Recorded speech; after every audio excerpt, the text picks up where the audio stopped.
So to answer the question here, this is how many points are there? So as you see here, there's 1. So we're gonna keep it tally on the side right here. Number of points. Number. So we're gonna number them. Number. And A is 1. B is 2. C is 3. And D is 4. And there isn't any other points that I hid somewhere. But another basic concept about points is that each point has to have a capital letter corresponding to it. As you see here, this point has a corresponding to that point, and it's not a lowercase a because that we always use uppercase letters. So capital letters to correspond to the points, and usually there isn't two of the same letter corresponding to that point. So there's an A and A of two different points. However, there could be A and A prime. And we use that symbol to mark prime. So A and A prime is used on to distinguish, to have multiple A's. So yeah.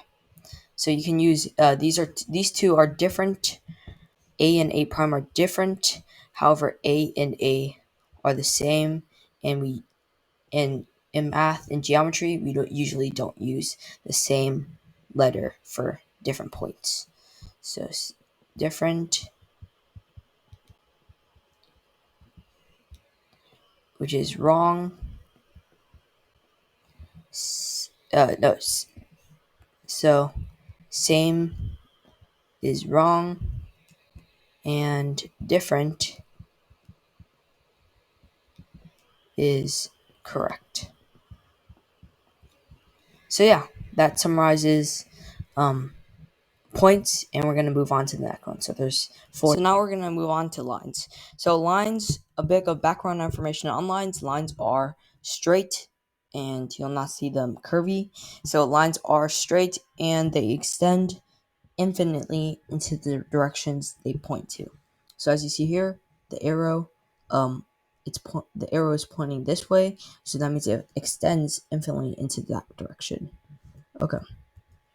So there's another arrow, and it also extends infinitely into that other direction. Okay. So to answer the question though, what are the names of these lines? So we can start on the first line. This is pretty simple. Since it has no points on that line, it's just called line L. And as you see here, the symbol for writing a line is just the line. The symbol for just writing the line is just a line on top of it. Okay, so we can move on to the next one. And this one's a little more complicated. However, we can have a freebie, and it's just line E, and that's what the line is called. And we have another, we can use the 2 points to write it also as a name for the line. So it can be written as PM and MP. And if we want to use points to write the name of these lines, we want to make sure we use only 2. And yeah, that's the only restriction. And they're on the line, obviously. Okay, so the next one is a little more complicated. However, pretty simple too. It's just we have another freebie, which is just L. So line L. And we could pick 2 points of these 3 points to write on a line. So yeah, so it could be AB, BA, CB, BC,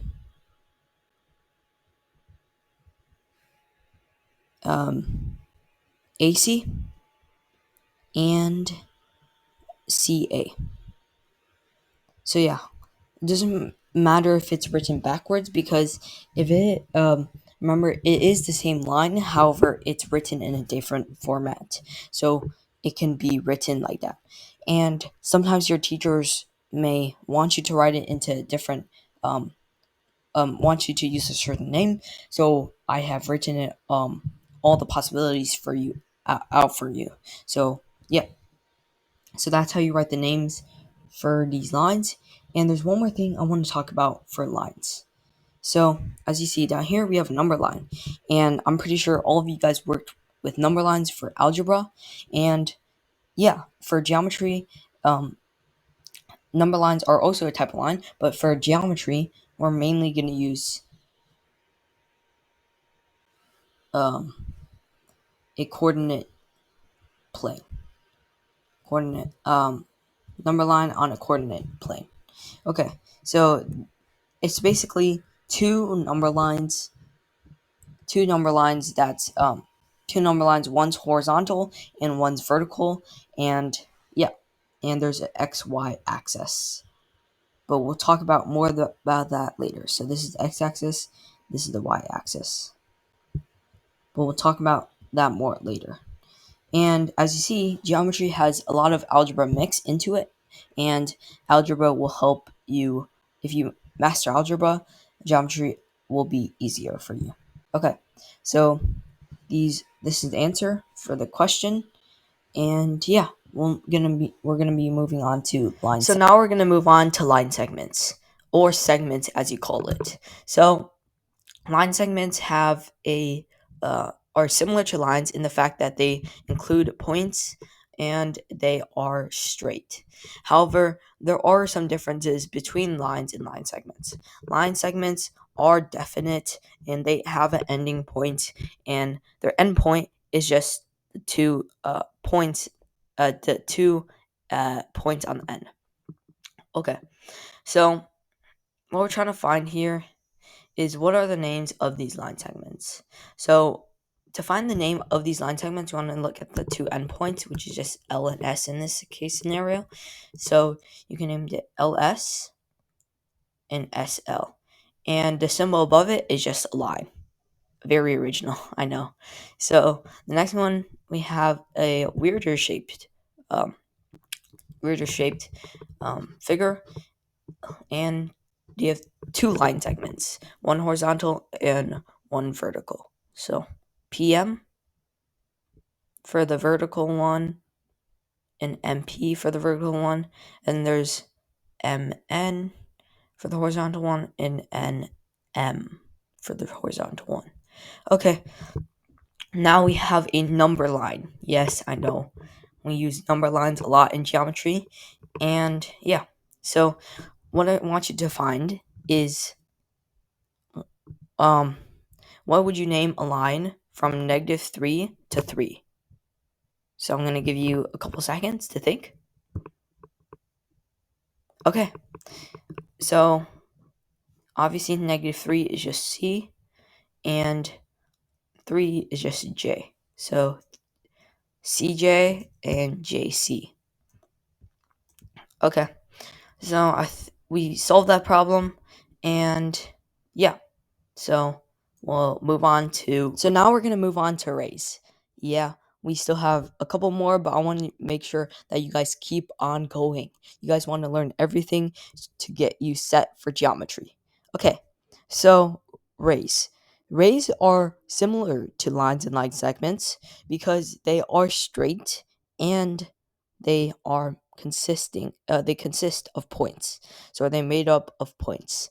And rays are different from lines and line segments is that they are a mix of lines and line segments. Here's what I mean. So they start at an endpoint, rays start at an endpoint, and the other point, they extend infinitely into the other direction. So they start at this point and extend infinitely in direction of M. So they don't extend infinitely in both directions. They only extend infinitely in one direction, and they have a definite point or a definite stop for another. So when we name rays, however, we want to make sure that we start at the end point we have to make sure that we always start at the end point, and then we can move and then whatever we want to name it from there can be the same as like segments and lines. So we can start at P. We have to start at P, and we can go on to M because that's the only other point. So there is only, and the ray symbol is like this. So it's just, obviously it's just a ray on top. There's no originality for that. It's just a ray on top. Okay, so PM, that's how you, that's a ray.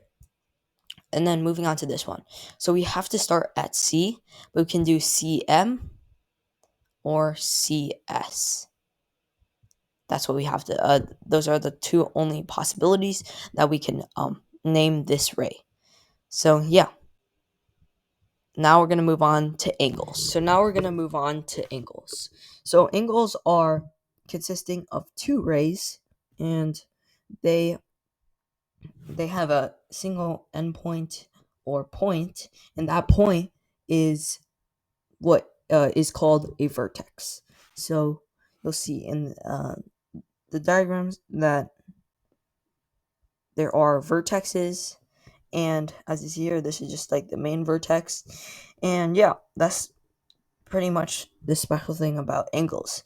And the actual angle is the inside of what the two rays, the inside of the two rays. So right here, this is the angle measure theta. Okay, so we're trying to find what are the names of these angles. So this one's pretty simple. It's just theta, and this one, it keeps on disappearing. Well, this one doesn't really have a name, but we can name it X, and it would be called X. So it would be called X. For this one, there's 4 angles, and this is pretty simple. The green one is R, the purple one is Q, and the blue one is S, and the other blue one is P. However, what is the angle symbol? So you can write the angle symbol like this, or you can have an angle like that, and I like writing it like this and that. So hold on. So you have R, and it's basically an angle, but like an oversized angle, an extending angle. And then this one is like that, and S is also like that, and P is also like that. It depends on what your teacher wants. If your teacher wants you to write angles like this, write angles like that, or if you want if your teacher wants you to write angles like this, then write angles like that. So like this way. I prefer this way because it's more generic and people know what you're trying to express. That's clearly an angle. Okay, so now we're gonna move on to triangles, the last one. Another thing I want to add about angles is that the connection between those two rays that form the angle is actually called the vertex, but it's more, it's a common endpoint. So you want to make sure that you know that. Also, this figure right here is actually pretty special, and it's called the parallel figure. So it's probably not called the parallel figure, but there's a lot of parallelism. So these lines are all parallel. These two lines are parallel, and with the line crossing through it, we find that angle S is congruent, you'll learn that later, to angle R, and angle P is congruent to angle Q. So you'll learn that later. This is a very special figure in geometry, and it will be used a lot to find parallelism with the angles and lines. Okay, so now we're going to move on to triangles. So now we're finally going to talk about triangles. I know you guys want to learn about triangles. So there's different types of triangles. The most commonly used in geometry is right triangles. However, we're not going to talk about that today. We're going to talk about that in another school geometry mini. Okay, so this is triangle ABC.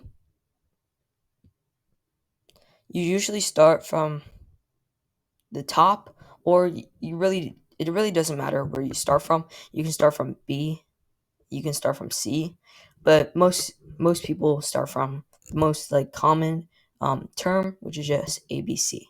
So yeah. So the triangle symbol looks like this. It's just a triangle, and it's to the left of what what the triangle name is. Okay. And the question is, what did we learn today that we can see in the triangle? So triangles are made of 3 line segments, and we can see here AB, the union of AB, the line segment of AB, BC, and CA. That's what makes up a triangle.